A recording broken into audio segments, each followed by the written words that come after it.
Hi guys, నువ్వే నా శ్వాస సీజన్ 2 పార్ట్ 5. ఆ రాత్రి విహాన్కు నిద్ర పట్టలేదు. రమన్ను వెతకడం ఆపు అని రాసిన బెదిరింపు లేక అతని ముందు టేబుల్ మీద ఉంది. ఎవరో భయపెడుతున్నారు అంటే రమన్ దగ్గర చాలా పెద్ద నిజం ఉందని అర్థం. మరుసటి ఉదయం రోహిత్ పరిగెత్తుకుంటూ విహాన్ క్యాబిన్లోకి వచ్చాడు. విహాన్ అన్నాడు ఊపిరి పీలుస్తూ. రమన్ గురించి సమాచారం దొరికింది. విహాన్ వెంటనే లేచాడు. ఎక్కడా? కొన్ని గంటల తరువాత విహాన్, మేఘన, రోహిత్ ముగ్గురు నగరానికి దూరంగా ఉన్న ఒక పాత ఇంటి దగ్గరకు చేరుకున్నారు. ఆ ఇల్లు చాలా పాతగా ఉంది. కిటికీలు పగిలిపోయాయి. గోడల మీద పెన్నుతో రాసిన ముద్రలు. తలుపు నెమ్మదిగా తెరుచుకుంది. లోపల నుంచి ఒక వృద్ధుడు బయటికి వచ్చాడు. అతడే రమన్. విహాన్ కొద్దిసేపు మాట్లాడలేకపోయాడు. రమన్ అంకుల్ అన్నాడు. రమన్ కళ్ళల్లో నీళ్లు. నిన్ను చూసి నీ తండ్రి గుర్తొస్తున్నాడు అన్నాడు. కొద్దిసేపటి తరువాత అందరూ కూర్చున్నారు. ఇన్నేళ్లుగా దాచిన నిజాన్ని చెప్పడానికి రమన్ సిద్ధమయ్యాడు. 20 సంవత్సరాల క్రితం అని ప్రారంభించాడు. నేను, రాఘవ్, ధర్మేష్ కలిసి ఒక పెద్ద ప్రాజెక్ట్పై పనిచేశాం. ఆ ప్రాజెక్టులో భారీ అవినీతి జరిగింది అన్నాడు. దాని వెనుక ధర్మేష్ ఉన్నాడు. మేఘన, విహాన్ ఆశ్చర్యంగా ఒకరినొకరు చూసుకున్నారు. నేను నిజం బయట పెడతానని చెప్పిన రోజు రమన్ గొంతు కంపించింది. నా కుటుంబాన్ని బెదిరించారు. అందుకే దాక్కున్నారా అని విహాన్ అడిగాడు. రమన్ తల ఊపాడు. నా భార్య, నా కొడుకును కాపాడుకోవడానికి అన్నాడు. కానీ అతను ఒక ఫైల్ బయటికి తీశాడు. నేను అన్ని సాక్ష్యాలను దాచుకున్నాను అన్నాడు. విహాన్ కళ్ళల్లో ఆశ మెరిసింది. అంతకాలంగా వెతుకుతున్న నిజం ఇప్పుడు తన చేతుల్లోకి వస్తుంది. అదే సమయంలో ధర్మేష్కు సమాచారం చేరింది. సార్ అన్నాడు అతని మనిషి. రమన్ను విహాన్ కలిశాడు. ధర్మేష్ ముఖం ఒక్కసారిగా మారిపోయింది. అతని చేతిలో ఉన్న గ్లాస్ నేల మీద పడిపోయింది. అసాధ్యం అన్నాడు. ఇన్ని సంవత్సరాలు నిశ్శబ్దంగా ఉన్నవాడు ఇప్పుడు ఎందుకు బయటికి వచ్చాడు? మరోవైపు మేఘన అన్విని కలవడానికి అనాథాశ్రమానికి వెళ్ళింది. ఈసారి ఆమెతో పాటు సమీరా కూడా ఉంది. సమీరా చేతులు వణుకుతున్నాయి. ఏళ్ల తరువాత తన కూతుర్ని దగ్గరగా చూడబోతుంది. అన్వి బయట తోటలో ఆడుకుంటుంది. సమీరా కళ్ళల్లో కన్నీళ్లు. అదిగో అంది, నా పాప. మేఘన మెల్లగా అన్విని పిలిచింది. అన్వి. ఆ చిన్నారి పరిగెత్తుకుంటూ వచ్చింది. అప్పుడు సమీరా ముందుకు అడుగు వేసింది. అన్వి అంది వణుకుతున్న గొంతుతో. అన్వి ఆశ్చర్యంగా ఆమె వైపు చూసింది. మీరు ఎవరు అని అడిగింది. ఆ ఒక్క ప్రశ్నతో సమీర గుండె ముక్కలైపోయింది. కన్నీళ్లు ఆపలేకపోయింది. నేను అంది. నేను నీ అమ్మని. అన్వి కొద్దిసేపు నిశ్శబ్దంగా నిలబడి ఉంది. ఆమె చిన్న మనసుకు ఆ మాట అర్థం కావడానికి సాయం పట్టింది. అమ్మా అని మెల్లగా అడిగింది. సమీర తల ఊపింది. తరువాత అన్వి పరిగెత్తి ఆమెను గట్టిగా హత్తుకుంది. ఆ క్షణం చూసి మేఘన కళ్ళు కూడా తడిశాయి. ఏళ్లుగా విడిపోయిన తల్లి కూతుళ్ళు చివరికి కలిశారు. అదే సమయంలో ఆదర్శ్ దూరంగా నిలబడి ఆ దృశ్యాన్ని చూస్తున్నాడు. అతని కళ్ళల్లో ఆనందం, బాధ, ఉపశమనం అన్నీ కలిసిపోయాయి. కానీ ఆ ఆనందం ఎక్కువసేపు నిలవలేదు. విహాన్ ఫోన్ మోగింది. అవతల నుంచి రోహిత్ గొంతు. విహాన్ అన్నాడు. రమన్ అంకుల్ మీద దాడి జరిగింది. విహాన్ ముఖం తెల్లబడిపోయింది. ఏమిటి? హాస్పిటల్కి తీసుకెళ్తున్నారు అన్నాడు రోహిత్. అయితే అని గొంతు వణికింది. ఆయన ఇచ్చిన సాక్ష్యాల ఫైల్ కనిపించడం లేదు. విహాన్ గుండె ఒక్కసారిగా బరువెక్కింది. ఇది యాదృచ్ఛికం కాదు. ఎవరో మళ్ళీ ముందే కదిలారు. మరి ఆ ఫైల్ ఎవరి చేతికి వెళ్ళింది? రమన్ బ్రతుకుతాడా? ధర్మేష్ ఇంకా ఎన్ని రహస్యాలు దాచుకున్నాడు? ఇంకా ఉంది. నువ్వే నా శ్వాస సీజన్ 2 పార్ట్ 6. ఇంకా కథలోకి వెళ్దాం. రమన్ అంకుల్పై దాడి జరిగిందని రోహిత్ చెప్పగానే విహాన్ షాక్కు గురయ్యాడు. మేఘన కూడా ఆందోళనతో అతని వైపు చూసింది. వెంటనే ఇద్దరూ హాస్పిటల్కి బయలుదేరారు. అక్కడ ఐసీయూ బయట రోహిత్ నిలబడి ఉన్నాడు. డాక్టర్లు ప్రాణాపాయం లేదని చెప్పినా ఇంకా స్పృహలోకి రాలేదని వివరించాడు. ఆ వార్త విని విహాన్ కాస్త ఊపిరి పీల్చుకున్నాడు. కొద్దిసేపటి తర్వాత విహాన్ ఫైల్ గురించి అడిగాడు. రోహిత్ నిరాశగా తల వంచి దాడి చేసిన వాళ్ళు ఫైల్ తీసుకొని వెళ్ళారు అని చెప్పాడు. ఆ మాట విన్న మేఘన మనసు భారమైంది. ఇన్నాళ్ళుగా వెతికిన సాక్ష్యాలు మళ్ళీ చేతిలో నుంచి జారిపోయినట్లుగా అనిపించింది. విధి ఎందుకు ఇలా పరీక్షిస్తుందో ఆమెకు అర్థం కాలేదు. ఇద్దరూ మౌనంగా కూర్చున్నారు.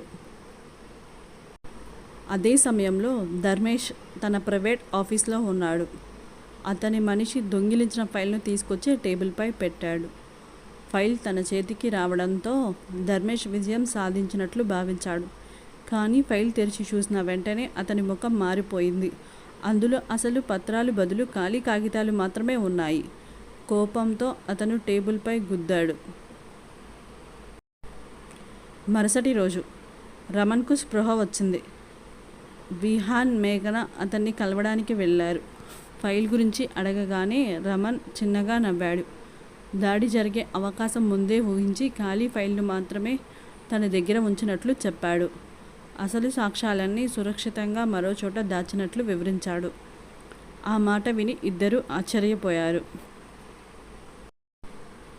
రమన్ ఒక చిరునామా రాసి విహాన్ చేతిలో పెట్టాడు. ఆ చిరునామాలో ఉన్న లాకర్లో ధర్మేష్ను జైలుకు పంపే అన్ని ఆధారాలు ఉన్నాయని చెప్పాడు. దీంతో విహాన్, మేఘన కళ్ళల్లో మళ్ళీ ఆశ మెరిసింది. ఇన్నాళ్ళు పోరాటానికి ఫలితం దొరికే సమయం దగ్గర పడింది అని అనిపించింది. రమన్ కూడా వారిని జాగ్రత్తగా ఉండమని హెచ్చరించాడు. పరిస్థితి ఇంకా ప్రమాదకరంగానే ఉంది అని గుర్తు చేశాడు. ఇదిలా ఉండగా అన్వి జీవితంలో కూడా మార్పులు చోటు చేసుకుంటున్నాయి. సమీర తరచూ ఆమెను కలుస్తూ దగ్గరవుతుంది. అన్వి కూడా మెల్లగా ఆమెతో కలిసిపోతుంది. అయినా ఆమె మనసులో ఒక ప్రశ్న మాత్రం ఎప్పుడూ తిరుగుతూనే ఉంది. తన తండ్రి ఎక్కడ ఉన్నాడో తెలుసుకోవాలనే ఆసక్తి రోజురోజుకి పెరుగుతుంది. ఆ సమాధానం కోసం ఆమె ఎదురు చూస్తుంది. ఒకరోజు ఆదర్శ్ ధైర్యం చేసి అన్విని కలవడానికి వచ్చాడు. అన్వి అతన్ని ప్రశాంతంగా చూస్తూ నిలబడి ఉంది. దేశం ముందు ధైర్యంగా మాట్లాడే ఆదర్శ్ తన కూతురు ముందు మాత్రం మాటలు వెతుక్కుంటున్నాడు. చివరికి నిజం చెప్పాలని నిర్ణయించుకున్నాడు. అన్వి నేరుగా అతనే తన తండ్రినా అడిగింది. ఆదర్శ్ కళ్ళల్లో కన్నీళ్లు మెరిశాయి. అతను అవునని చెప్పగానే అన్వి మరో ప్రశ్న వేసింది. తనను ఎందుకు వదిలేశారని అడిగిన ఆ ప్రశ్న ఆదర్శ్ గుండెల్లో కత్తిలా దిగింది. కన్నీళ్లతో అతను తననెప్పుడూ వదల్లేదని, కాపాడాలని మాత్రమే ప్రయత్నించానని చెప్పాడు. కొద్దిసేపు ఆలోచించిన అన్వి అతని దగ్గరకు వెళ్ళింది. అతను అబద్ధం చెప్పట్లేదని నమ్మాలని ప్రయత్నించింది. చివరికి మెల్లగా అతని చేతిని పట్టుకుంది. ఆ క్షణంలో ఆదర్శ్ ఎన్నేళ్లుగా కోల్పోయిన ఆనందాన్ని తిరిగి పొందినట్లు అనిపించింది. తన కూతురు తనను అంగీకరిస్తుందనే భావన అతని హృదయాన్ని నింపేసింది. అన్వి మనసులో కూడా ఎన్నో సందేహాలు క్రమంగా తొలగిపోతున్నాయి. వారిద్దరి మధ్య కొత్త బంధం మొదలైంది. సమీర దూరం నుంచి ఆ దృశ్యాన్ని చూసి ఆనందించింది. కుటుంబం మళ్ళీ ఒక్కటవుతున్న సంకేతాలు కనిపించాయి. అదే రాత్రి విహాన్, రోహిత్, రమన్ చెప్పిన లాకర్ దగ్గరకు వెళ్ళారు. లాకర్ తెరిచిన వెంటనే అందులో ఫోటోలు, డాక్యుమెంట్స్, బ్యాంక్ రికార్డులు కనిపించాయి. ధర్మేష్ నేరాలను నిరూపించే బలమైన సాక్ష్యాలన్నీ అక్కడ ఉన్నాయి. అయితే వాటికంటే ఎక్కువగా వారి దృష్టిని ఆకర్షించింది ఒక వీడియో పెన్డ్రైవ్. దానిపైన విహాన్కి మాత్రమే అని రాసి ఉంది. విహాన్ గుండె వేగంగా కొట్టుకోవడం మొదలైంది. అతను పెన్డ్రైవ్ను ఓపెన్ చేసి వీడియో ప్లే చేశాడు. స్క్రీన్పై కనిపించిన వ్యక్తిని చూసి అతని ముఖం ఒక్కసారిగా తెల్లబడిపోయింది. వీడియోలో ఉన్నది అతని తండ్రి రాఘవ్. ఎన్నో ఏళ్ళుగా దాచిపెట్టబడిన ఏదో నిజం బయటికి రాబోతుందనే భావన విహాన్ను కుదిపేసింది.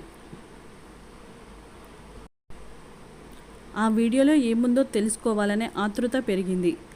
అతని జీవితాన్ని పూర్తిగా మార్చివేసే నిజం అక్కడ దాగి ఉంది. ఇంకా ఉంది.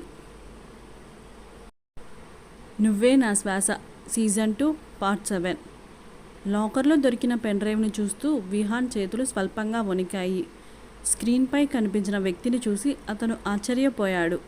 వీడియోలో అతని తండ్రి రాఘవ్ కూర్చొని ఉన్నాడు. అది చాలా సంవత్సరాల క్రితం రికార్డ్ చేసిన వీడియోలా కనిపించింది. విహాన్, మేఘన, రోహిత్ ముగ్గురు ఆసక్తిగా స్క్రీన్ వైపు చూస్తున్నారు. ఆ వీడియోలో ఏ రహస్యం దాగి ఉందో తెలుసుకోవాలని ఎదురు చూశారు. వీడియో ప్రారంభమైన వెంటనే రాఘవ్ ప్రశాంతంగా మాట్లాడడం మొదలుపెట్టాడు. తాను చెప్పలేకపోయిన ఒక ముఖ్యమైన నిజాన్ని తెలుసుకునే సమయం వచ్చిందని విహాన్కు చెప్పాడు. ధర్మేష్ చేసిన నేరాల గురించి చాలామందికి తెలిసినా ఒక విషయం మాత్రం ఎవరికీ తెలియదని వివరించాడు. ఆ మాటలు విన్న విహాన్ గుండె వేగంగా కొట్టుకోవడం మొదలైంది. రాఘవ్ చెప్పబోయే విషయం చాలా కీలకమని అందరికీ అర్థమైంది. గదిలో నిశ్శబ్దం నెలకొంది. కొద్దిసేపటి తర్వాత రాఘవ్ మరో సంచలన విషయం వెల్లడించాడు. ధర్మేష్ నేరాలను ఆపడానికి ప్రయత్నించిన వ్యక్తి తనొక్కడే కాదని చెప్పాడు. ఆదర్శ్ తల్లి కూడా అదే లక్ష్యంతో పోరాడిందని వెల్లడించాడు. ఆ విషయం విన్న వెంటనే విహాన్, మేఘన, రోహిత్ ముగ్గురు షాక్ గురయ్యారు.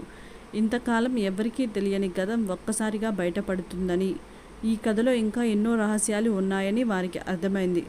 రాఘవ్ చెప్పిన వివరాలు మరింత ఆశ్చర్యపరిచాయి. ఆదర్శ్ చిన్నవాడిగా ఉన్న సమయంలో అతని తల్లి ధర్మేష్ అక్రమాలను బయట పెట్టేందుకు ప్రయత్నించిందని వివరించాడు. కానీ ఆమె అనుమానాస్పద పరిస్థితుల్లో మరణించిందని చెప్పాడు. అందరూ అది ఒక ప్రమాదమని నమ్మారని తెలిపాడు. అయితే నిజానికి అది ప్రమాదం కాదని, ముందే పథకం ప్రకారం చేసిన హత్య అని వెల్లడించాడు. ఆ మాటలు విన్న విహాన్ కళ్ళు పెద్దవయ్యాయి. ఇప్పుడు విషయం కేవలం అవినీతి లేదా మోసం మాత్రమే కాదని స్పష్టమైంది. ఈ కేసులో హత్య కూడా దాగి ఉందని అందరికీ అర్థమైంది. రాఘవ్ తన వీడియోలో చివరి వరకు కీలకమైన సమాచారాన్ని వెల్లడిస్తూ వెళ్ళాడు. ఎన్నో ఏళ్ళుగా దాచిపెట్టబడిన నిజాలు ఒక్కొక్కటిగా వెలుగులోకి వస్తున్నాయి. ధర్మేష్ నేరాల వెనుక ఎంతో పెద్ద చీకటి దాగి ఉందో ఇప్పుడు తెలుస్తుంది. విహాన్ మరింత శ్రద్ధగా వీడియోను గమనించాడు. వీడియో చివర్లో రాఘవ్ ఒక ప్రత్యేకమైన ఫైల్ నెంబర్ గురించి చెప్పాడు. ఆ ఫైల్ పోలీసుల చేతికి చేరితే ధర్మేష్ జీవితాంతం జైల్లో ఉండాల్సి వస్తుందని వివరించాడు.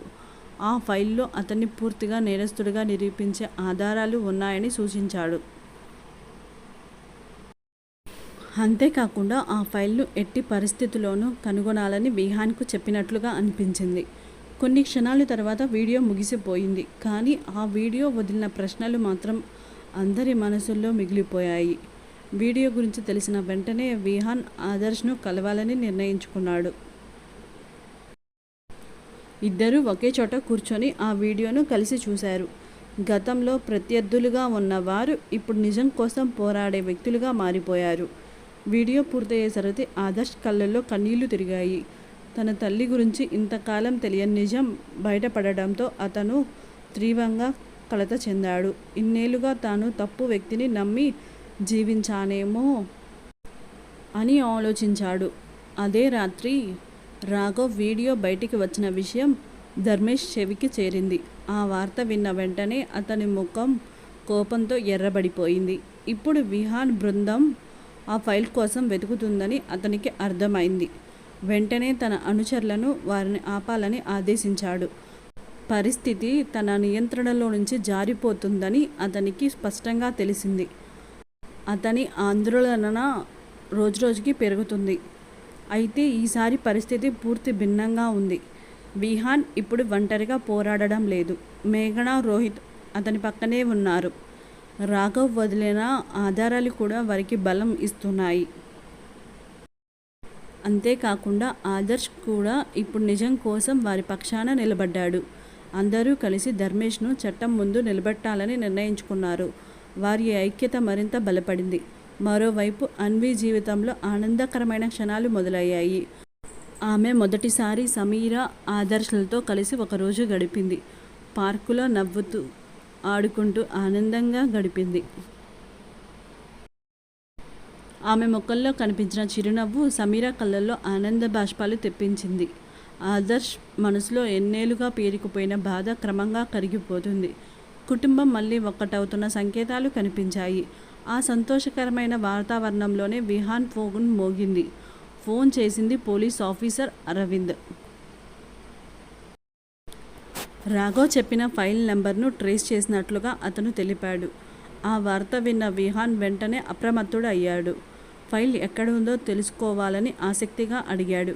కొద్దిసేపటి మౌనం తర్వాత అరవింద్ చెప్పిన సమాధానం అతన్ని ఆశ్చర్యపరిచింది. ఆ ఫైల్ ధర్మేష్ ప్రైవేట్ వాల్ట్లో ఉంది అని అరవింద్ తెలిపాడు. ఆ మాట విన్న వెంటనే విహాన్ ముఖం మారిపోయింది. ఇన్నాళ్ళుగా వెతుకుతున్న ఆధారం ఇప్పుడు ఎక్కడుందో తెలిసిపోయింది. కానీ దాన్ని అక్కడి నుంచి తీసుకురావడం అంత సులభం కాదని కూడా అతనికి తెలుసు. ముందున్న పోరాటం మరింత ప్రమాదకరంగా మారబోతుంది. ధర్మేష్ సామ్రాజ్యాన్ని కూల్చే దారి ఇప్పుడు అతని వాల్ట్ వరకు చేరుకుంది. ఇంకా ఉంది. నువ్వే నా శ్వాస సీజన్ 2 పార్ట్ 8.